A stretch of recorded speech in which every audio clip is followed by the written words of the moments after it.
بسم اللہ الرحمن الرحیم۔ عالم النحو 156 نمبر سبق ہے۔ تو ہے بس اسماء افعال، ان میں رافع 3 ہے، 2 ہے ہیہات اور شتان، تیسرا سرعان ہوا، 6 ہے ناصب دونہ کا بلہا علیہ کا وحیہ حل، پھر رویدہ اور ہا کو یاد رکھ اے با وفا۔ تو یہ ہے آج کا کے سبق میں ہم پڑھیں گے اسماء افعال کے بارے میں۔ اسماء افعال کے بارے میں، اسماء افعال کے بارے میں کہ اسماء افعال کی دو قسم عمل کرنے میں۔ اسماء افعال کی دو قسم ہے، ایک وہ ہے جو اس میں ظاہر کو رفع دیتے ہیں، اور ایک وہ ہے جو اس میں ظاہر کو نصب دیتے ہیں۔ جو اس میں ظاہر کو رفع دیتے ہیں وہ ہے اسماء افعال بمعنی فعل الماضی، یعنی ماضی کے معنی میں ہے۔ وہ اسماء افعال جو ماضی کے معنی میں ہے، وہ اپنے بعد جو اسم آتا ہے ان کے بعد ان کو رفع دیتے ہیں۔ ہیہاتا زید، زید دور ہوا۔ شتانہ عام طور پر استعمال ہوتا ہے امور معنویہ کے لیے کہ شتان الجہل والعلم، کہ علم اور جہل دونوں الگ الگ ہو گئے، یا ایسی کوئی اور معنوی معنی ہو، لیکن یہاں پر مبتدئین کے لیے تو اس وجہ سے زید اور عمر کا لفظ ذکر کیا ہے کہ زید اور عمر جدا ہوئے۔ تو یہاں پر زید کو کیا دیا ہے؟ رفع دیا ہے۔ یہاں پر ہیہاتا نے اپنے ماں باپ کو رفع دیا ہے، اور سرعان عمر اس نے اپنے ماں باپ کو رفع دیا ہے۔ تو اب یہاں پر ہیہاتا کا معنی ہے بعودہ، تو بعودہ میں وہ جو مبالغہ ہے وہ نہیں ہے جو ہیہاتا میں ہے، اس لیے کہ ہیہاتا میں مبالغہ زیادہ ہے کہ ہیہات زید، زید خوب دور ہوا۔ سرعان عمر، عامر نے بہت جلدی کی، عامر نے بہت جلدی کی، یعنی اس میں کیا ہے کہ مبالغہ ہے۔ تو یہ اپنے ماں باپ کو رفع دیتے ہیں، یہ تینوں ماضی کے معنی میں آتے ہیں، ہیہاتا، شتانہ اور سرعانہ۔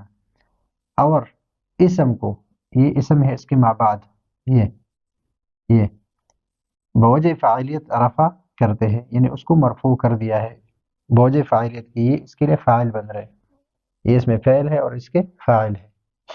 اب یہاں پر ہے کہ 6 ناصب ہے عمل کرنے میں، یہ 6 جو ہے 1 2 3 4 5 اور 6، یہ 6 اپنے ماں بعد جو اسم ہے اس کو نصب دیتے ہیں، یعنی اس کو منصوب کر دیتے ہیں، اس لیے کہ یہ فعل امر ہے۔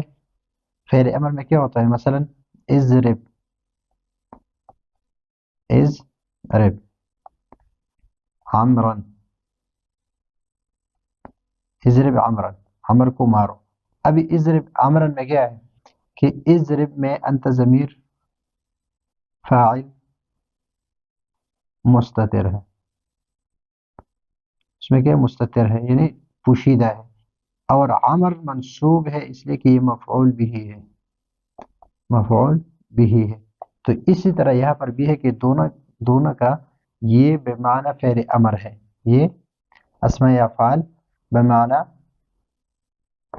فعل امر ہے، اور جب بمعنی فعل امر ہے تو فعل امر اپنے ماں بعد جو اسم اگر آتا ہے تو اس کو منصوب کر دیتا ہے، وہ رفع مرفوع نہیں ہوتا، اس لیے کہ اس کا فاعل جو ہے اس فعل کے اندر ہی ہوتا ہے۔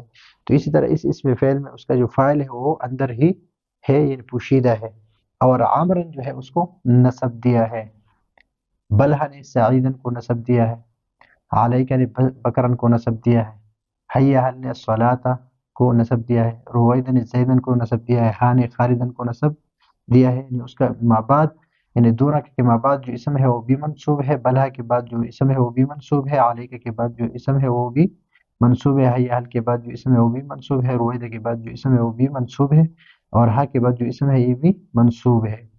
تو یہ 6 جو ہے یہ فعل امر کے معنی میں ہے، جو فعل ماضی کے معنی میں ہے وہ اپنے ماں بعد اسم کو رفع دیتے ہیں، اور جو بمعنی فعل امر ہو تو وہ اپنے ماں بعد اسم کو نصب دیتے ہیں۔ تو یہاں پر اسماء عاملہ کی بات چل رہی ہے، تو اسماء عاملہ میں سے اسماء افعال ہے اور وہ دو قسم پر ہے. کتنے قسم پر؟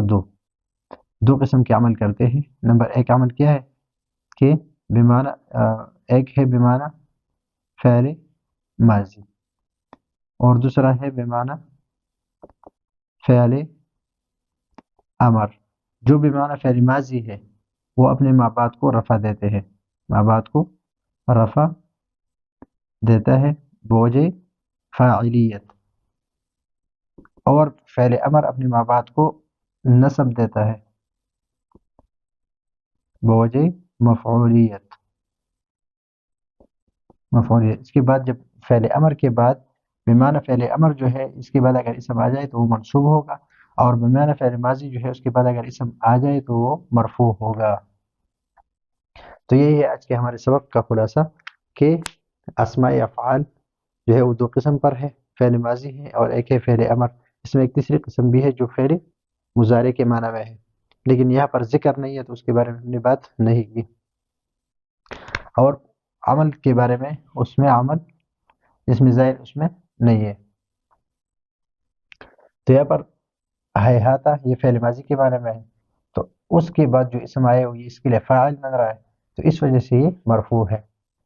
اور یہ چھ جو ہے یہ کیا ہے؟ یہ بمعنی فعل امر ہے، اور فعل امر جو ہے اس میں اپنا ضمیر مستتر ہوتا ہے، یعنی جس کو آپ حکم دیتے ہیں اس کا نام آپ نہیں لیتے، اس کے لیے کوئی الگ لفظ استعمال نہیں کرتے.